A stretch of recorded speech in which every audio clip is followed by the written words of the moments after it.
আমার খুব টেনশন হচ্ছে, জানি না আজ কি হবে। আমি পারবো তো বাবলি? অখিলেশ ভ্রু কুচকে কাচুমাচু মুখ করে বলল মিশকাকে।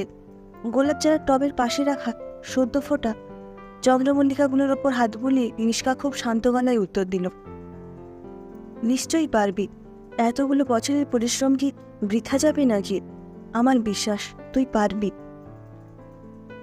তোর কথাগুলো শুনে মনে একটা জোর পাই। তুই আমার শক্তি বাবলি।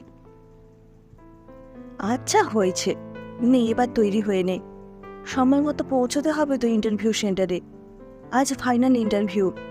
আজ কোনোভাবেই দেরি করা যাবে না। আকাশি রঙের শার্ট আর ব্ল্যাক ট্রাউজারটা পরে ট্যাক্সির ব্যাকসিটের গেটের কাছে এসে দাঁড়াতেই ভেতর থেকে মিশকা বলল, দারুণ লাগছে তোকে। তোর পছন্দের রংটা পরলাম। হ্যাঁ, এই রংটাতে তোকে দারুণ মানায়। গাড়ি গতি নিয়েছে, হাইওয়ে দিয়ে ছুটে চলেছে ঝড়ের বেগে। ট্যাক্সির ব্যাকসিটে বসে মিশকার হাত ধরে অখিলেশ বলল, আজ তোকে আমার পাশে বড্ড দরকার ছিল বাবলি। সেই জন্যই তো তোর সাথে যাচ্ছি। হুতুম প্যাঁচা, তুই না থাকলে আমার যে কি হতো।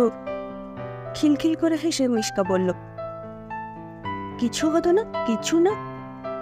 কথা বলতে বলতে অখিলেশ খেয়াল করল ট্যাক্সি ড্রাইভার লুকিং গ্লাস থেকে বিস্ময়ের চোখে ওদের দিকে তাকাচ্ছে। বিষয়টা অখিলেশকে বেশ অস্বস্তিতে ফেলল। মিশকা ব্যাপারটা বুঝে দুই হাতে অখিলেশের মুখটা ওর দিকে ঘুরিয়ে নিয়ে বলল, অত ভাবিস না, শুধু ভাব আজকের পর তুই একজন সরকারি কর্মচারী হবি। চোখের কোণে এক ফোঁটা জল ছলকে গেল অখিলেশের। কাঁপা কাঁপা গলায় বলল, হ্যাঁ রে বাবলি, আমাকে আর শুনতে হবে না বেকার, অপদার্থ, কুলাঙ্গার এই জ্বালাময় শব্দগুলো। বাবা মাকেও আর আত্মীয় স্বজনের সামনে মাথা নিচু করে থাকতে হবে না। অখিলেশের মাথায় হাত বুলিয়ে মিশকা বলল, আমি বলেছিলাম না তুই পারবি, তোকে পারতেই হবে। অখিলেশ ব্যানার্জি হেরে যেতে পারে না। শক্ত করে মিশকার হাতটা চেপে ধরে অখিলেশ বলল, পৃথিবীর সবাই যখন মুখ ফিরিয়ে নিয়েছিল, এমনকি একদিন রাতে মা আমার ঘরে এসে চোখের জল ফেলে বলে গেল, আর পারছি না বাবু, তুই এবার একটা কিছু ব্যবস্থা কর।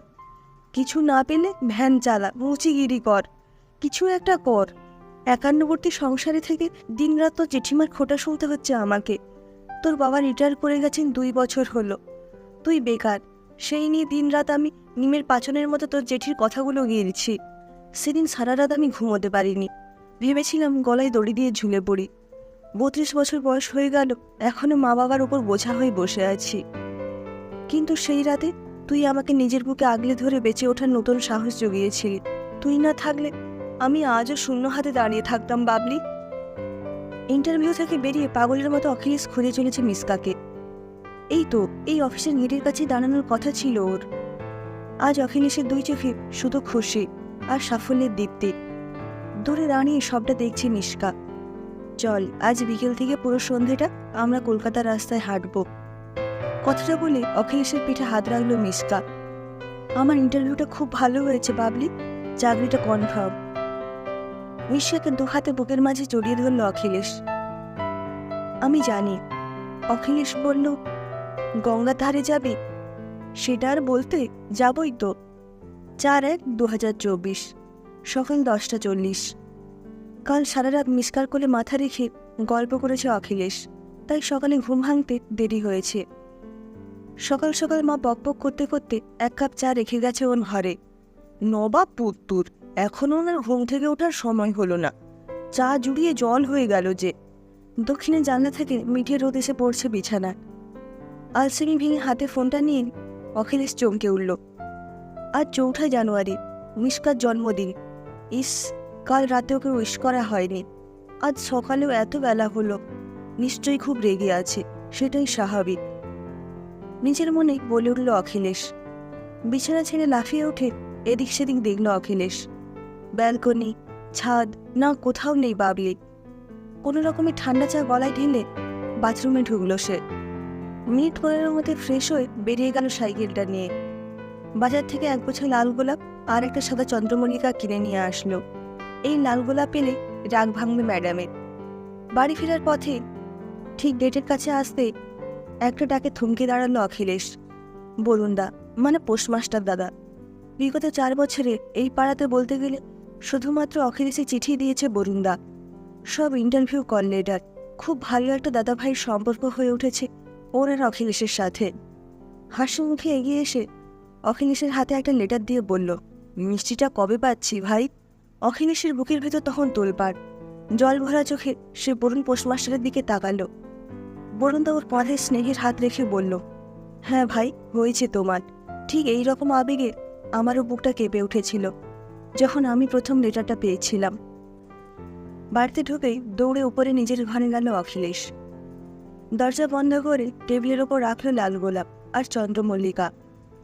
তার পাশেই রাখল এতদিনের উপেক্ষা, অপমান, অপেক্ষা আর পরিশ্রমের একটা জীবন্ত উত্তর, খামবন্দি চাকরির জয়নিং লেটার। হাঁটু ধরে বসে পড়ল মিশকার সামনে। দুই চোখে তখন জলের ধারা। কাপা কাপা গলায় বলল, আমি পেরেছি বাবলি, আমি পেরেছি। তোর এই অপদার্থ প্রেমিকটা পেরেছে নিজেকে প্রমাণ করতে। দেওয়ালে ঝোলানো 8x12 ফটো ফ্রেম থেকে মুখ ভরা হাসি আর চোখ ভরা অসম্পূর্ণ প্রেমের গল্প নিয়ে তাকিয়ে আছে মিশকা চ্যাটার্জি। চোখের জল মুছে মাথা তুলে বাবলির ছবির দিকে তাকিয়ে অখিলেশ বলল,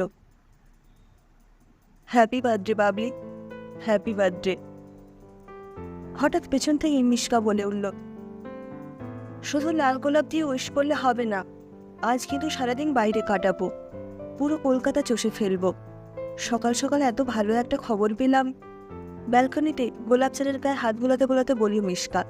অখিলেশ দৌড়ে গিয়ে ওকে বুকে জড়িয়ে ধরে বলল, কোথায় ছিলি তুই? সকালে তোকে দেখতে না পেয়ে আমার কেমন লাগছিল জানিস? কোথায় ছিলি বল? এইভাবে আমাকে ছেড়ে যাস না তুই, আমি পাগল হয়ে যাব। অখিলেশের কপালে আলতো চুমু খেয়ে ওকে শান্ত করে ওর জলে ভেজা চোখের দিকে তাকিয়ে মিশকা বলল, আমি সব সময়, সব জায়গায়, প্রতি মুহূর্তে তোর সাথে আছি।